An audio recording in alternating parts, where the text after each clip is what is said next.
You would have heard of the Oscar-nominated film Lion. 5-year-old Indian boy named Saru. He was picked up by a stranger sent to life in Australia. A child goes missing every 8 minutes in India. I was a child that was accidentally lost. I really hope that my sister's still alive, that my mum's okay. Whose memory was scattered with unforgettable images of another family, another mother. Reliving India as a child. If I lost it, then I would have lost my identity. Because I know that I'm not going to find my family again. I came across Google Earth. How can I use these images in my memory to get myself back to my family? You think he had an earthly chance? Saru was looking for a one-room hut in a country spanning 3 million square kilometres. It's a big place. He was so little. Friends are saying, you're never going to find it. Please, God, let me see my family again. You don't even know the name of the town you're from. It clearly is, like finding a needle in a haystack. It's a chance once in a billion, a million, an infinity. Do you recall what happened that day you were lost? And I saw this little silhouette of my older brother going around the side, and I chased after him and I said, hang on a minute, can I come with you please? I started following him and he said, no, go back. And I said, no, I want to go with you, I'm not going back. So he said, all right, come with me, and we rode a little BMX down to the local train station.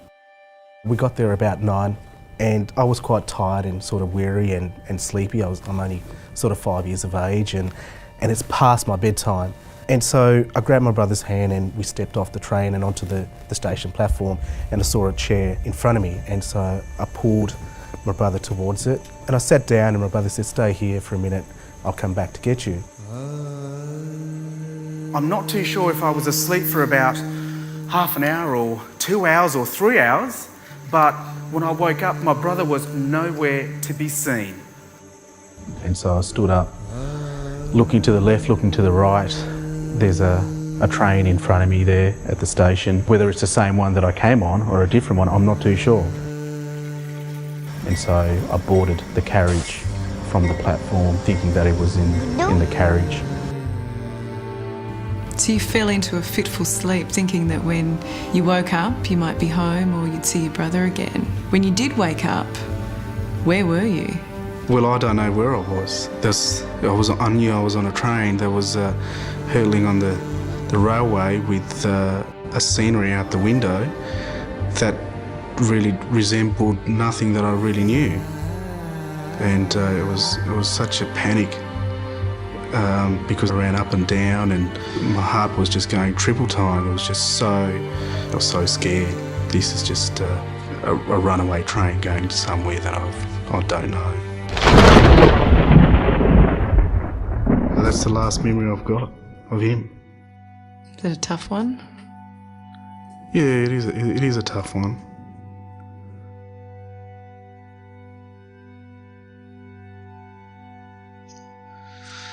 Yeah, it's hard for me because, I love the whole of my family, but I was just so close to my brother.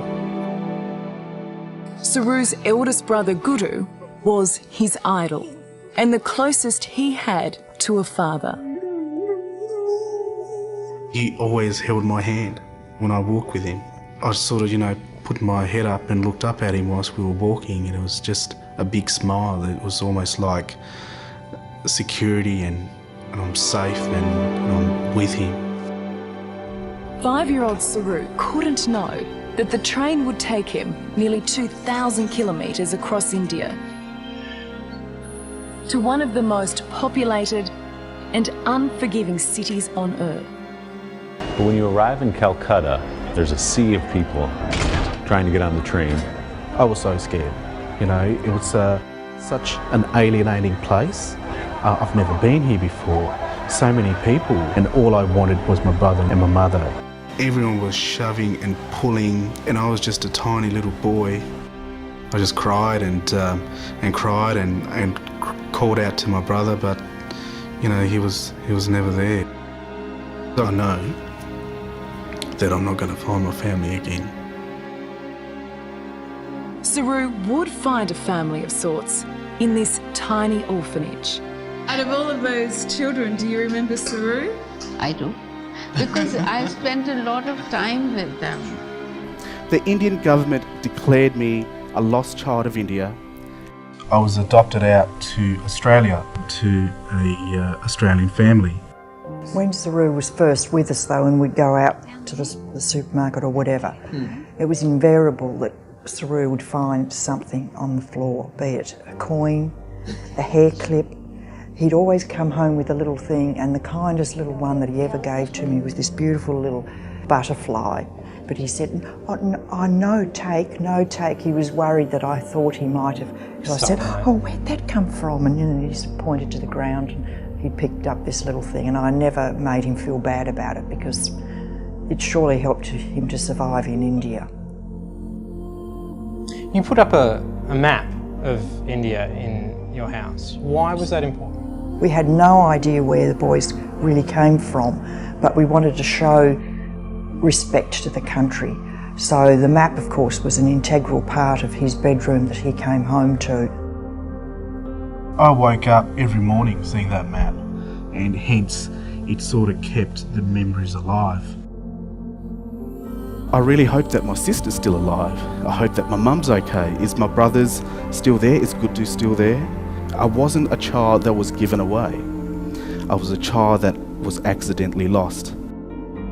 What was that moment like, believing in the bottom of your heart that he was looking for you? Yeah.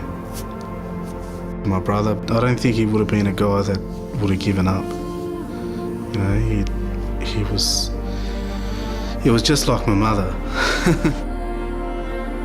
Did you ever try to put it out of your mind growing up that there was this sister, this brother, this mother that was probably looking for you? No, never. I would have kept that till the day that I died. How did you manage to hold on to those memories? Were you retelling yourself parts of the story to remember as you were growing up? It's mostly visuals because my visuals were heightened right from birth. You know, you're living off your wits, and when you sort of live off your wits, you've got to, you know, think spontaneously on the spot and go. If emotions came in, then I think, you know, that's sort of the end of you. The psychological scarring from being on the train and then coming to Calcutta and going through the hardship, then going to sleep as well at night and just reliving what had happened to those times in India as a child. It just sustained within me perpetually, because the thing about it is that I held it so tight due to the fact that if I lost it, then I would have lost my identity. And you know, when I go to sleep, I just project to my mother and sister that I'm still alive, I'm still here.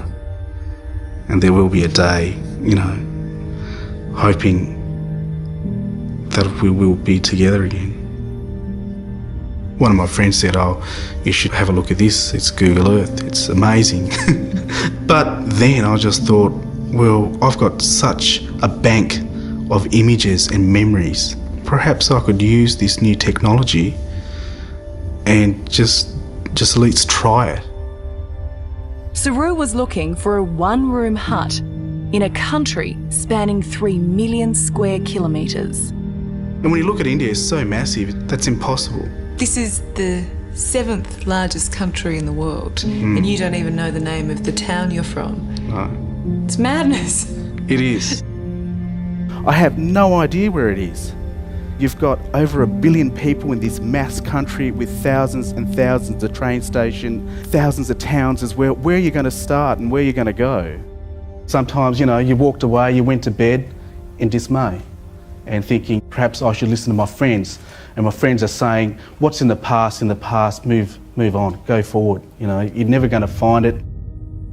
It was a painstaking process of elimination that took Saru down hundreds, thousands of dead ends.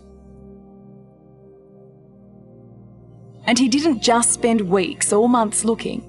Saru kept up the hunt for 6 years. There's been many times where I've just walked away in dismay and thought, you know, what am I doing? Each time I get my hopes up, I just get excited and then, you know, they get shattered. I saw my parents the next day and they said, you know, we know that you've been searching Saru. And my mum said, wait a second, I'll be back in a second. And she came back over.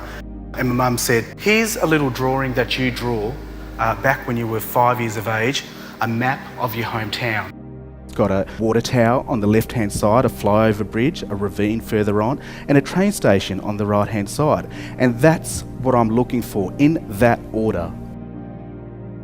I closed my eyes at that point in time and I said, please God, let me just one last time see my family again. I zoomed down on this train track and scrolled and scrolled and scrolled, and I thought, you know, this looks something familiar.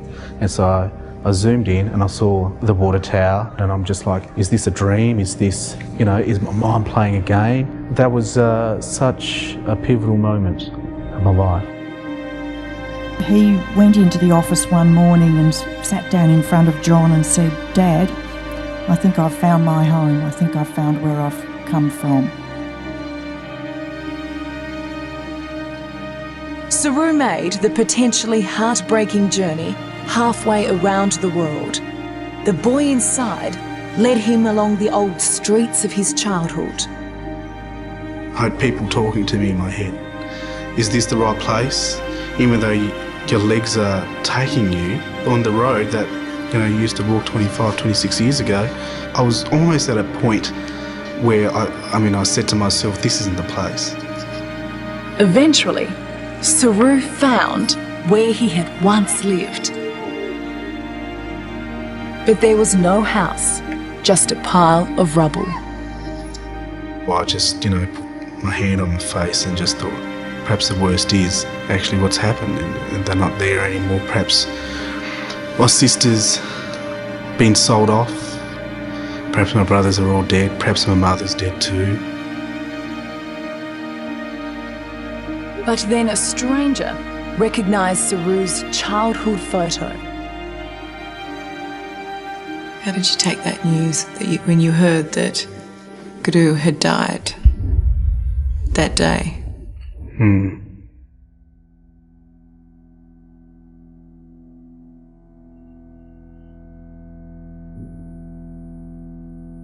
It was the biggest shock that I could have ever had. It was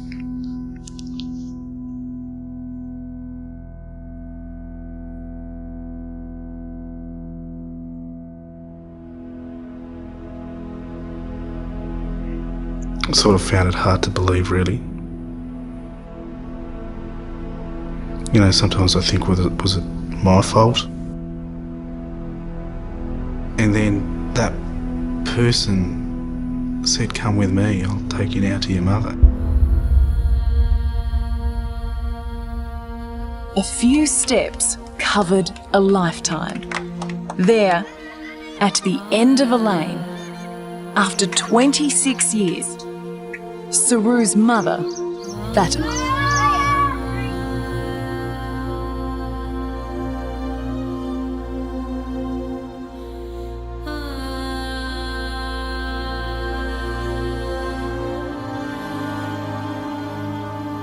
You'd found her. It was such a shock.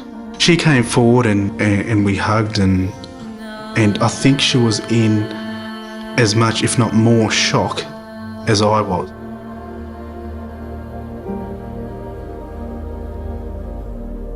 We're both looking at each other, and I'm in tears and she's in tears, and all I could think of is that I've been searching for you for 25 years, and I did it because, you know, the love between me, my sister and you was so strong.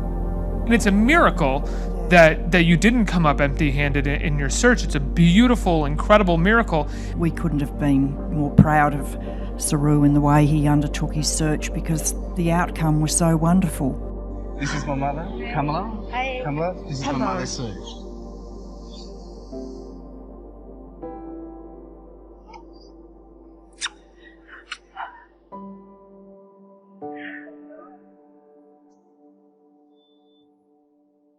We held each other, and I wanted to ask her a couple of things. So I asked the interpreter to say to Kamala, did you always feel that Saru was still alive? And she said yes.